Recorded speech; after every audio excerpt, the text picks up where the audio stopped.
Sumpah ya, ini adalah episode malu kedua gue karena gue harus ngangkat ketek setelah episode pertama yang gue IPL ketek gue. Pernah gue IPL ketek, gue ngeliatin ketek gue, oh my god. Oke. Siapa yang keteknya hitam? Yuk kita berjuang bersama. Jangan skip videonya. Emang malu ya kalau keteknya hitam? Serius, gue nanya. Malu ya? Kalau ditanya ke gue, pada saat itu, dikala gue muda, tentu saja gue malu. Karena insecurity gue tinggi. Dan juga cara gue membawakan diri di depan masyarakat, di depan sosial gitu lah ya. Kayaknya kita harus flawless gitu penampilannya. Tapi makin gue tua, gue makin kayaknya it's not really important. Sambil gini loh gue. It's not really important gitu. Maksudnya being malu karena kekurangan kita. Nggak perlu itu dijadikan suatu hal yang kayaknya malah jadi bikin diri lo tuh kayak nggak ekspresif gitu. Sayang banget gitu kan.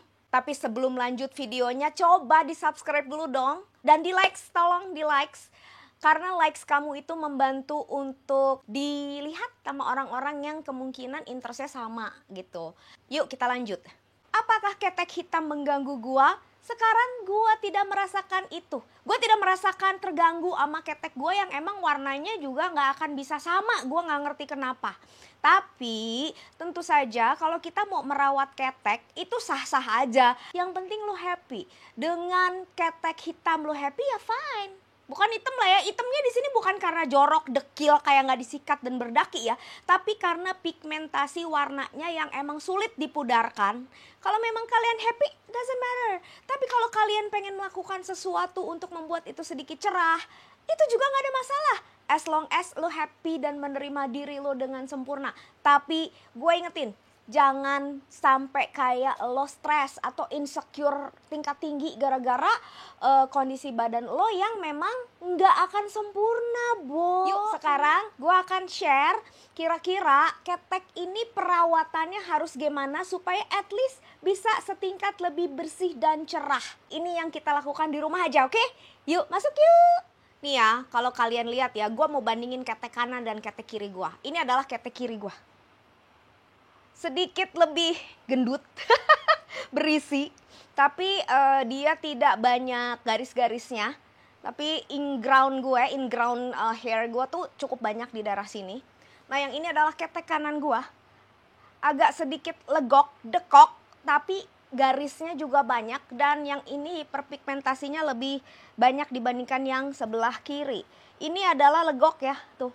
Gue pernah melakukan operasi 2 kali di sini. Di ketek ini, jadi si gendut yang sebelah sini, jaringan lemak yang gendut ini mungkin keambil ya kalau yang sebelah kanan. Jadi ketek kanan gue lebih legok. Ya Allah, malu. Secara kebiasaan, gue kan sudah biasa melakukan waxing ya di ketek ya. Dan waxing itu, lilin panas, gula panas, whatever yang panas itu sebenarnya adalah menimbulkan hiperpigmentasi di ketiak kita, mau nggak mau.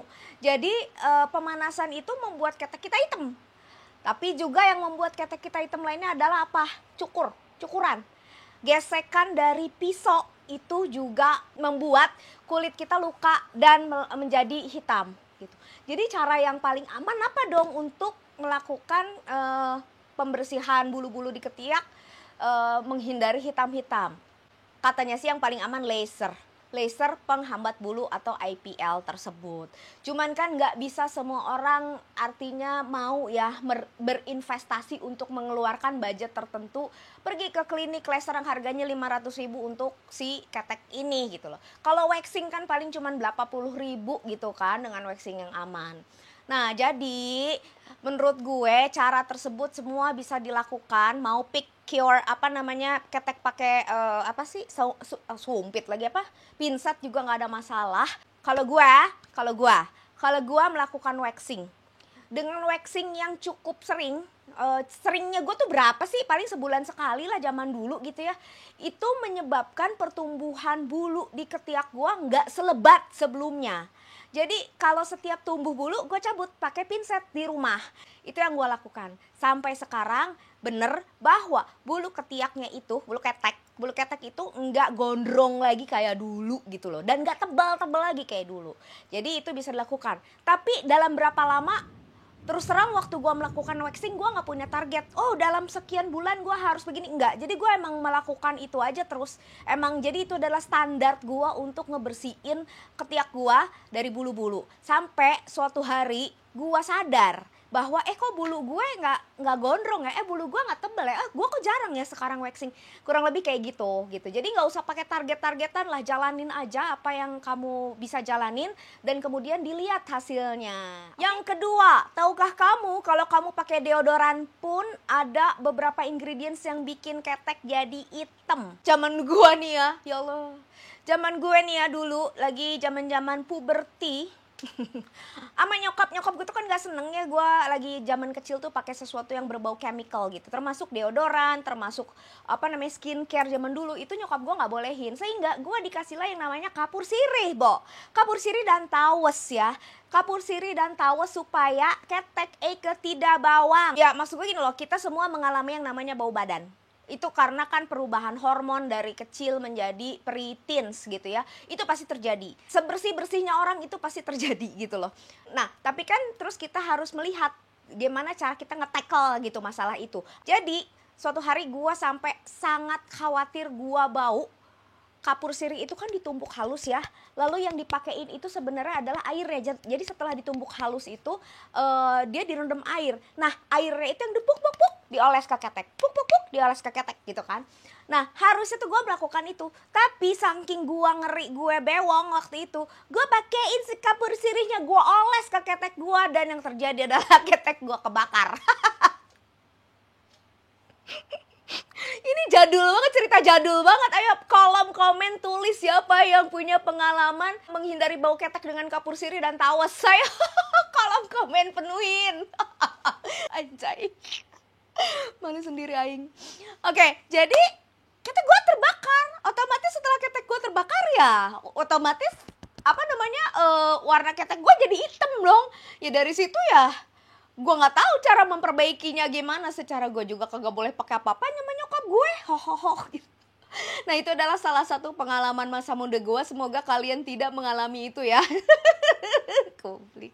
Dan ada juga dua macam deodoran, yaitu yang enggak basah, yang antiperspirant. Itu dia menahan kelenjar, menahan keluarnya kelenjar keringat kamu. Dan lo harus hati-hati kalau memang pakai deodoran yang membuat kering ketek, artinya ketek lo nggak basah, itu berarti tingkat membersihkannya itu harus lebih advance. Kenapa? Karena berarti ada ingredients yang akan menyumbat pori-pori lo, dan itu lo harus double cleansing kalau bisa, atau pakai loofah atau pakai scrub yang buat mandi, dan lo pastikan si ketek lo itu di scrub pelan-pelan ya, jangan keras-keras, pelan-pelan dengan benar, dan begitu lo pegang itu enggak keset. Nah kadang-kadang kan kalau lo pegang lo masih keset tuh berarti masih ada si obat keteknya itu nempel di kulit. Lalu yang selanjutnya itu adalah, kamu tahu nggak kalau ternyata ketek itu juga perlu exfoliating. Apa yang harus kita taruh di ketek? Satu, toner AHA dan toner BHA. Jadi sama seperti muka, kalian harus exfoliate. Gua pernah baca dan pernah nonton kalau AHA atau glycolic acid ini bisa menghilangkan bau ketek.